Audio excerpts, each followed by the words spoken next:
Buenos días, buenas noches o buenas tardes o lo que sea. Según la hora que ustedes vean este video, hoy vengo a molestarlos nuevamente para mostrarles, para explicarles un poco de la comunicación. Sí, ya sé lo que deben pensar. Otra vez la comunicación y la comunicación y la comunicación. Es verdad. Pero hoy vamos a criticar el trabajo de el esquema de comunicación del lingüista Roman Jakobson, que creo que, no sé si se acordarán por ahí, ese que dice emisor, receptor, código, mensaje, canal, referente, bueno, contexto. Bueno, ese mismo trabajo hoy lo vamos a cuestionar, ¿sí? Vamos a cuestionar algunas cosas. Ojo, en realidad ese cuestionamiento no lo hago yo, ¿sí? Es una lingüista llamada Kebrat Orecchioni, Catherine Kebrat Orecchioni, que hizo un análisis de ese trabajo y dijo, no, acá hay muchas cosas que faltan. Entonces lo vamos a completar. Y bueno, y esa fue su tarea. Entonces yo lo único que voy a hacer es intentar dejarles lo más claro posible cuáles son los cuestionamientos de esta lingüista para que veamos qué tan importante es su trabajo, ¿sí? Ahí en pantalla pueden ver, ¿sí? Lo que es el circuito de comunicación de Roman Jakobson. Si quieren, lo anoto acá abajo. Fíjense, vamos a poner Roman, ya, perdón, siempre hago lo mismo. Roman Jakobson. Ese es el nombre del autor de este circuito de comunicación. Como verán ustedes, el centro de todo es el mensaje. Y no solamente porque es el que une a un emisor y a un receptor, ¿sí? Sino que además es porque Roman Jakobson le otorgó al mensaje el lugar central de importancia, en relación a la importancia que éste ocupa en este circuito, ¿sí? Supuestamente todo, fíjense que todo sale del mensaje, todo, excepto el contexto que lo rodea. Ahora, Kebra Torrechoni dice, sí, el mensaje también es importante, pero no es el único importante. Hay dos componentes que son el emisor, ¿vieron qué lindo el muñequito? Y el receptor, también, va a ser medio chueco este, ¿sí? Estos dos componentes, que ella los va a llamar de otra manera, ya no los va a llamar emisor y receptor, ya vamos a ver por qué, ¿sí? Esos dos componentes son tan fundamentales, o quizás más, que el mismo mensaje, ¿sí? A ver, desde el primer momento vemos una pequeña falla en este circuito. ¿Cuál es la falla? La palabra emisor refiere a algo que emite, ¿sí? Y el receptor es alguien que recibe. Y ustedes van a decir, ¿en qué está la falla? Bueno, la falla está en que si yo emito algo para que alguien lo reciba, ¿sí? Entonces, yo me quedé sin eso que estoy emitiendo. Si estoy jugando a la pelota y pateo la pelota, yo me quedo sin la pelota. La pelota pasa al poder del receptor, ¿sí?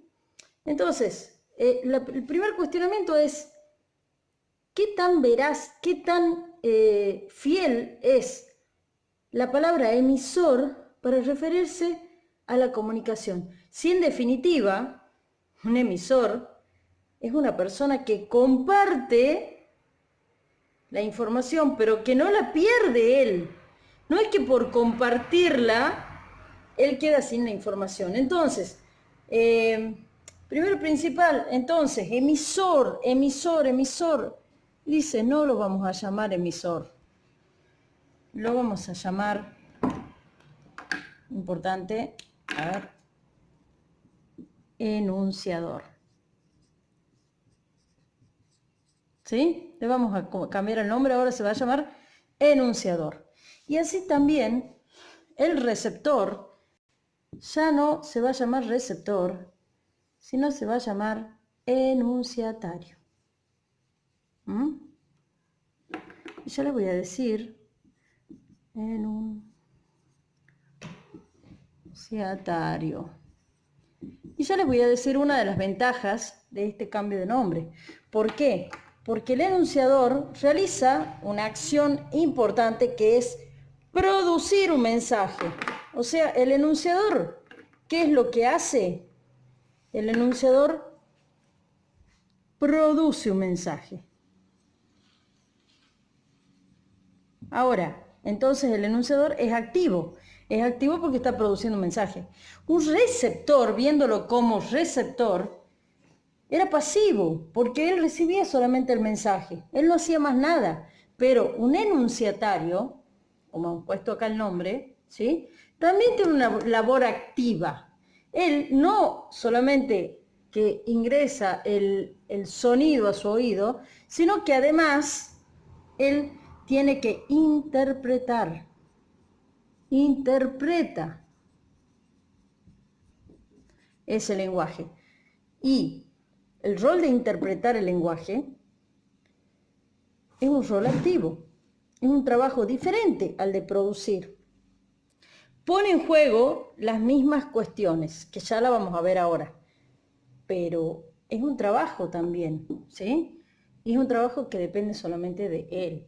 Por eso, queridos alumnos, cuando nosotros tenemos una clase y tenemos que explicar o comunicar algo en la clase, si ustedes no se ponen atentos al mensaje que uno está produciendo, ¿sí? Si ustedes no se predisponen a escuchar, entonces esa comunicación se corta ahí. Nosotros podemos estar vistiéndonos de monos para llamar la atención de ustedes, pero si ustedes no tienen real interés por esa información que estamos transmitiendo, entonces esta comunicación no va a ser efectiva, no se va a completar, no se va a dar la comunicación, ¿sí? O se va a dar a medias. ¿Por qué? Porque depende de ambos personajes de la comunicación, de ambos componentes. Mucho más que el mensaje, ¿sí? Entonces, ahora, ¿cómo produce el enunciador el mensaje? ¿Con qué lo produce? Ustedes me van a decir, y bueno, si es un mensaje oral, con la boca, si es un mensaje escrito, con las manos, si es una seña, si es un mensaje no lingüístico, por ejemplo, si son señas, es con las manos. Bueno, no, esperen. Entonces, si yo me encuentro con un chino, tenemos todo solucionado mientras yo pueda hablar y el chino puede escuchar.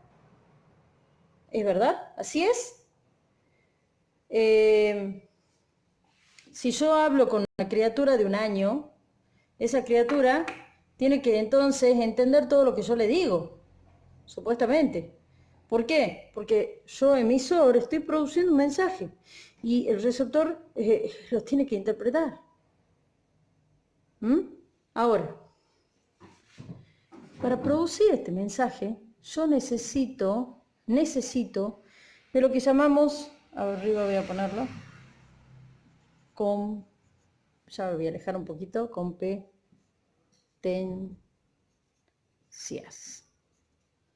Necesito competencias. Horrible la que he hecho. Competencias. Ojo, competencias no significa que yo voy a salir a competir con alguien. No, competencias son todas las habilidades y capacidades que a mí me hacen competente, me hacen capaz de algo, ¿sí? Por supuesto, el más competente es el que suele ganar las competencias, porque no están totalmente desvinculados ambos términos, ¿sí? Pero el competente es el que puede y sabe, el que tiene las habilidades, los conocimientos para algo determinado. Si hablamos de competencia comunicativa, entonces tenemos que hablar de la primera competencia que necesitamos para ser competentes comunicativamente. La primera es manejar bien el lenguaje. Si yo no sé el sistema de código que estoy usando, por ejemplo, si yo pretendo hablar en chino, no se produce la comunicación, porque yo no sé chino. Entonces, la primera habilidad, el primer conocimiento que necesito es el conocimiento sobre el lenguaje.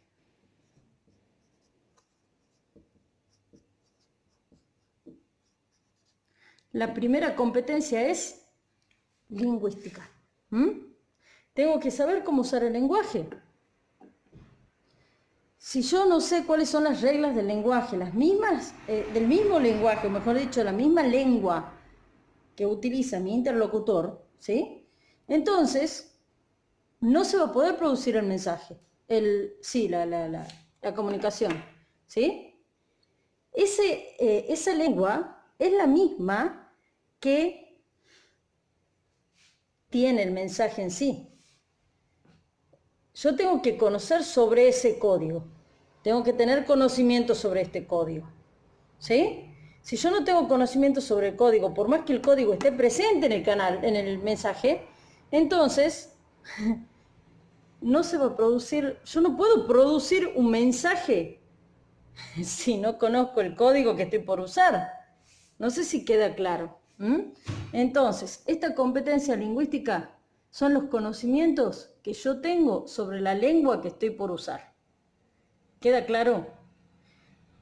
Bueno, esa competencia lingüística, sí, ya lo han adivinado, también la tiene que tener mi interlocutor. La compartimos, ¿sí? Ambos tenemos que hablar el mismo idioma y poder manejar un cierto nivel de conocimiento del vocabulario que estamos usando. ¿Estamos? A ver, nunca les ha pasado que han ido al médico y el médico ha expresado algo que ustedes no entienden bien qué es y le tienen que pedir que el médico les explique. Bueno, ahí estamos hablando el mismo idioma, pero estamos hablando de distinto lenguaje, porque el médico maneja un vocabulario muy específico de la medicina que nosotros no conocemos, ¿sí? Que es el vocabulario técnico. Eso es un lenguaje determinado. Ahora, que lo verán en algún momento, en algunos ejemplos seguramente. Bueno, competencias. ¿Qué otra competencia necesitamos? Y lógico, necesitamos competencia, necesitamos los conocimientos sobre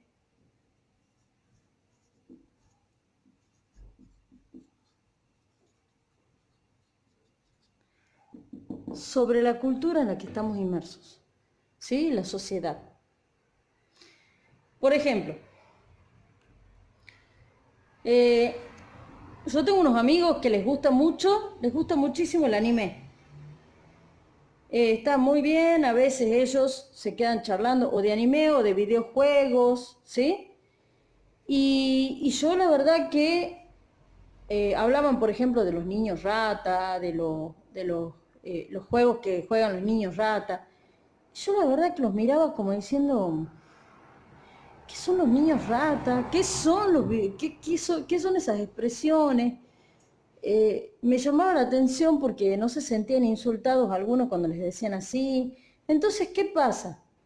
Pasa que yo estaba completamente desvinculada de esa conversación. Para mí esa conversación no tenía ningún significado. Para ellos sí. ¿Por qué? Porque el ámbito social donde ellos se mueven, o sea, uno de los tantos ambientes donde ellos se mueven, es el del anime y el de los videojuegos, y el mío no. Entonces, ese desconocimiento sobre ese detalle, sobre ese mundo, ¿sí? Me excluía a mí. Entonces, ¿qué tendría que hacer yo para sentirme incluida en esa conversación? Simple, preguntar, informarme, acrecentar mis competencias en relación a ese mundo, ¿sí? Por supuesto, eso si me interesara. ¿Estamos? Si no, me quedo callada hasta que veo el momento de cambiar de tema y llevarlo a un tema que sí me interesa y del que sí sé. ¿Queda claro? Ahora, lógicamente, cuantos más temas domino, más puedo dominar y participar en conversaciones. ¿Sí? Si estamos hablando de política y yo no tengo idea de las circunstancias de la política, entonces no puedo opinar. No puedo opinar porque voy a decir cualquier tontera. ¿Sí? Entonces, esto es fundamental también, porque esto me va a dar el tema de conversación, ¿m? Y mis conocimientos para poder opinar sobre ese tema. Vamos al receptor. El receptor, por lo tanto, también tiene que compartir los conocimientos y las competencias, ya no me escribe, ahí está, socioculturales. ¿Mm? Bien, pasamos a la tercera, que en realidad esa más que competencia, le vamos a llamar disposición. Disposición física y psicológica. ¿Sí? Eso no depende de los conocimientos, sino más bien depende de, bueno, de nuestro estado físico y psicológico. ¿Sí? A ver, primero y principal, el hecho de que nosotros tengamos una estructura mental diferente a otra, ojo, no estoy hablando de ninguna patología, no estoy hablando de ninguna enfermedad, simplemente estoy hablando de trastornos, estoy hablando de por ahí condiciones que difieren a las condiciones mal llamadas normales, ¿sí? Porque en realidad todos somos anormales, porque todos somos diferentes. Entonces, estas disposiciones hacen que nosotros comprendamos los mensajes y nos conectemos de distintas maneras. Vamos a explicar la física. Un mensaje que está emitido por el canal oral, ¿sí? Puede ser emitido por un mudo oralmente, no. Que un mudo no puede producir un mensaje por el canal oral. Tendrá que producir o buscar otro tipo de canal, como el lenguaje de señas, como la escritura, ¿sí? ¿Por qué? Porque no puede hablar, porque sus órganos de fonación no funcionan bien, ¿sí? Entonces, hay otros medios, otros canales que puede usar, diferentes al canal oral. Así también, si nos vamos, se me ha caído el bufador, si nos vamos al enunciatario, el enunciatario tampoco va a poder interpretar, porque no va a poder recibir el mensaje si es sordo por el canal oral, ¿no? Entonces, acá también necesitamos una disposición física y psicológica. Acá también lo necesitamos, ¿sí? Ahora, desde el punto de vista de lo psicológico, fíjense que no nos vamos nomás a los trastornos y cosas que son, como les decía, mal considerados anormales, entre comillas, ¿sí? Mal considerados. No. Vamos a hablar nomás sobre nuestra disposición psicológica cuando estamos en un rincón llorando y nos vienen a decir, ¿qué te hace? Por lo menos a mí, si me dicen así cuando yo estoy muy sensible, los pateo. Pero si me dicen, ¿qué te haces? Cuando yo estoy en un tono de broma, cuando estoy en otro estado emocional, entonces yo me río con ellos, ¿sí? Un mensaje va a variar dependiendo de la condición en la que nosotros estemos también, la condición emocional, la disposición emocional, ¿sí? Eso vendría incluido en la psicológica. ¿Queda claro? También un mensaje va a ser significativo o no, dependiendo del momento en el que nosotros estemos viviendo. Por eso es que muchas veces tenemos que primero mirar a la otra persona y descubrir si la otra persona, en ese momento, lo que decimos vulgarmente, el horno no está para bollo. Si esa persona está dispuesta en ese momento a escuchar lo que nosotros tenemos para decir, o no. A veces hay que adecuar el momento y la forma para que la otra persona nos escuche de una manera un poquito más objetiva y no que nos escuche a través de sus emociones nada más. ¿Queda claro? Fíjense de importante que es este tema, ¿sí? Fíjense cómo estamos viendo la comunicación no solamente como una transmisión de información, sino también como una relación estrecha entre una persona y otra persona, que además de ser objetos de transmisión, ¿sí? Además de eso, son productor e interpretante, los dos activos, y además de eso, cada uno tiene disposiciones y tiene conocimientos y tiene competencias y tiene estados de ánimo que influyen en esa comunicación, ¿sí? No es solamente, el contexto, lo que rodea todo. No. Sino que todo esto influye directamente en cada una de estas personitas. Y hasta ahora no hemos tocado el mensaje. Para nada. De hecho, Kebra Orecchioni no toca el mensaje, porque a ella el mensaje le parece que ya está trabajado por Roman Jakobson, por lo tanto, no hace falta seguir andando en él.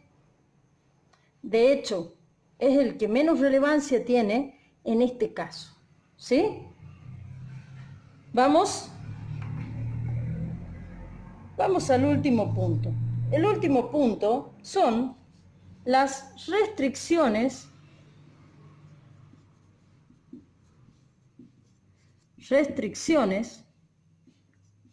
del universo, universo del discurso. Empezando que primero tenemos que definir qué es el universo del discurso. El universo del discurso, en este caso, nos vamos a referir a las características o a las normas que tiene cada uno de los textos, de las intenciones con las que se produce un texto, ¿sí?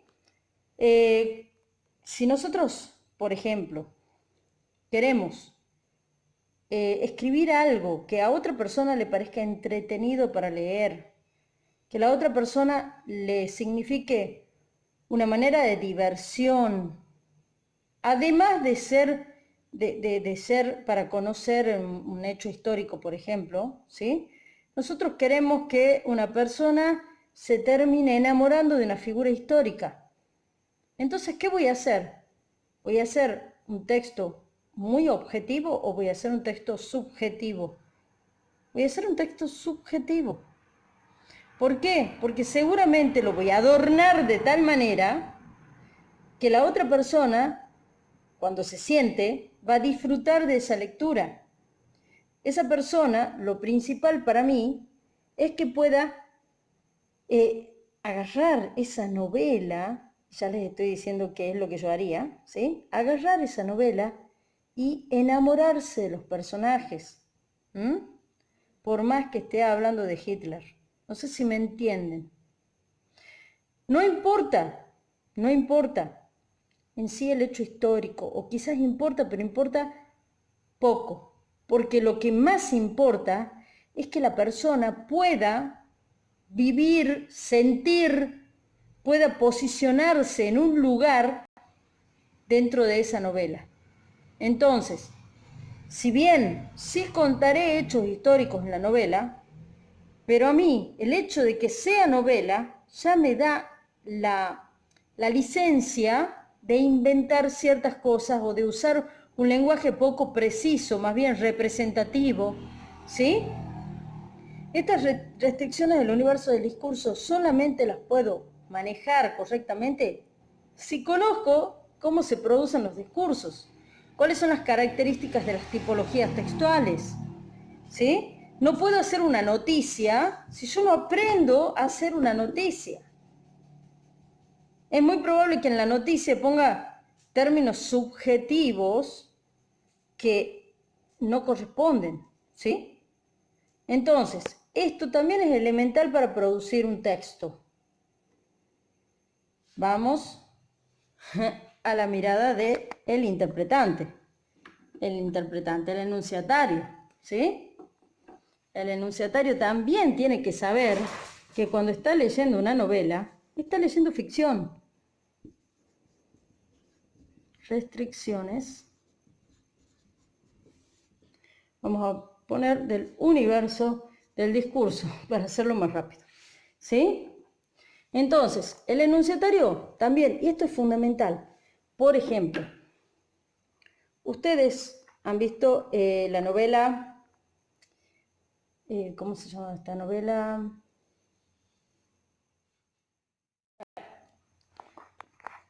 Ustedes habrán visto la novela El Código Da Vinci.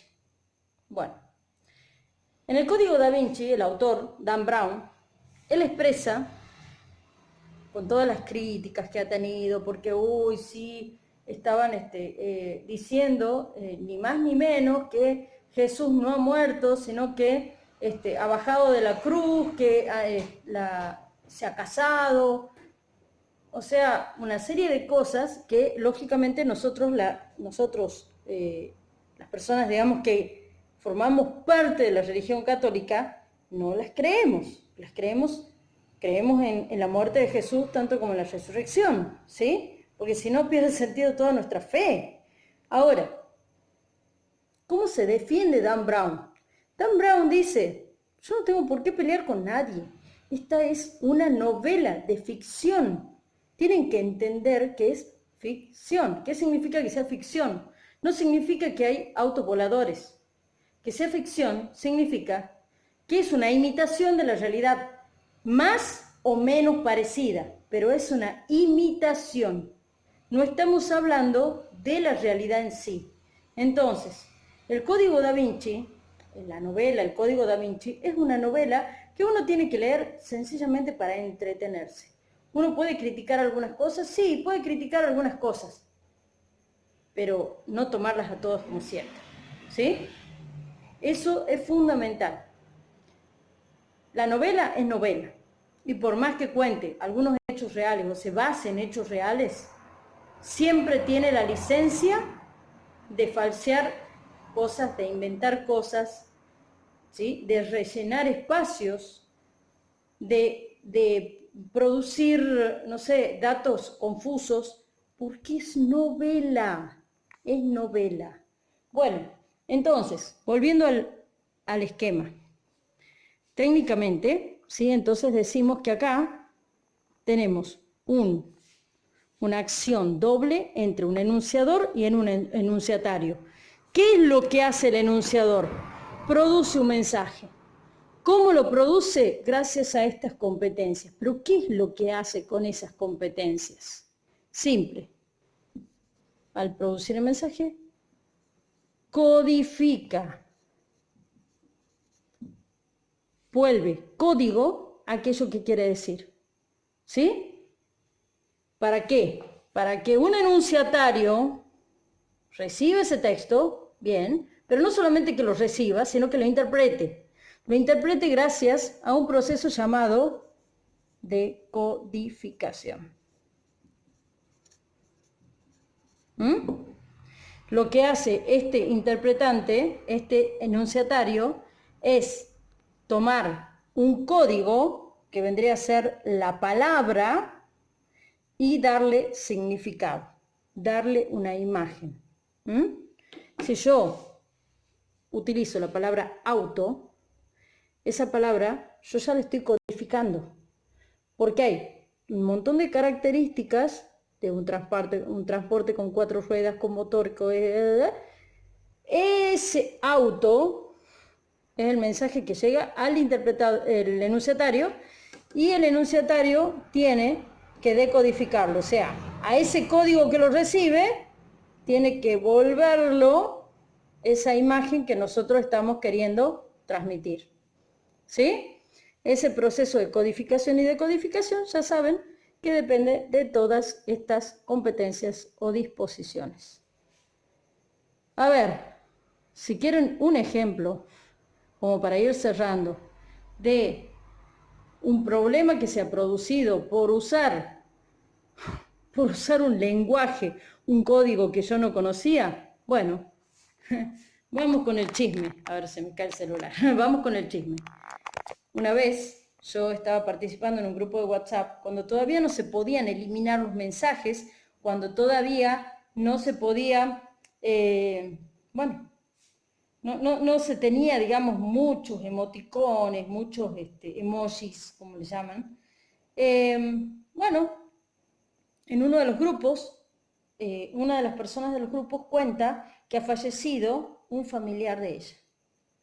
Entonces, bueno, todos con mensajes de tristeza, lo siento mucho, te acompañamos, ustedes imagínense el momento, la situación, bueno.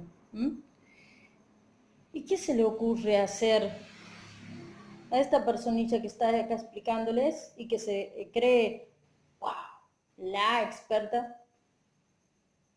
Yo digo, ¿quién me manda a mí? ¿Quién me manda a mí a usar algo que yo no sé usar, o por lo menos no sabía? ¿Sí? Y ojo, que por ahí hay algunos emoticones que todavía no los entiendo. ¿Quién me manda a mí a usarlos? ¿Saben qué emoticón se me ha ocurrido mandar en ese momento para no decir directamente lo siento, cosas así? He buscado uno que tenía 2 lagrimitas. Ya se están imaginando cuál es, ¿no? Sí, el de la risa. El de la risa, sin más ni menos. Yo vi las lagrimitas, yo no vi la expresión de risa. Yo vi las lagrimitas y me mandé. Grave error. Menos mal que después uno de los chicos por privado me dijo, mirá, ¿por qué has puesto esos emoticones? Entonces yo después aclaré en el grupo, dije, perdón, disculpe, me equivoqué. Y puse los de llanto, los reales de llanto, ¿sí? Pero para colmo ni siquiera tenía un muy buen celular, como para mirar bien en detalle los emoticones. Además uno no está 3 horas mirando los emoticones. Entonces fíjense cómo usar un código que yo no dominaba, que yo no entendía del todo, me ha puesto en un aprieto en ese momento, ¿sí? Bueno, tratemos todos de empezar a desarrollar con más efectividad estas disposiciones. Bueno, esta prácticamente no, pero el resto sí. Tratemos de enriquecer nuestro lenguaje, de enriquecer nuestro vocabulario, de enriquecer nuestros conocimientos sobre el mundo en el que vivimos, ¿sí? Sobre el mundo que nos interesa, por supuesto. Y bueno, ¿y qué puedo decirles? Espero que este tema les haya quedado claro, ¿sí? Y bueno, me voy a aquel rincón para darles la despedida. Como verán, el esquema de la comunicación es ni más ni menos que una reflexión sobre una actividad que nosotros ponemos en práctica todos los días de nuestra vida, no solamente cuando hablamos o cuando escribimos, sino también cada vez que nos movemos, ya estamos dando mensajes, ¿sí? Que vendrán a ser los mensajes no lingüísticos. Cada vez que miramos a alguien, cada vez que nos paramos, la postura, todo es un mensaje que nosotros estamos transmitiendo, ¿sí? Si no, pregúntenle al taxista si nosotros no estamos transmitiendo mensaje cuando nos paramos en la esquina a esperar para parar un taxi. Entonces, es importante que nosotros podamos reflexionar bien sobre los códigos, sobre los canales que nosotros usamos, sobre todo el bagaje de conocimiento que necesitamos para poder ser mejores comunicadores, más efectivos, ¿sí? Para poder ser mejores en esta sociedad en la que vivimos, para poder establecer una mejor relación con las demás personas con las que vivimos.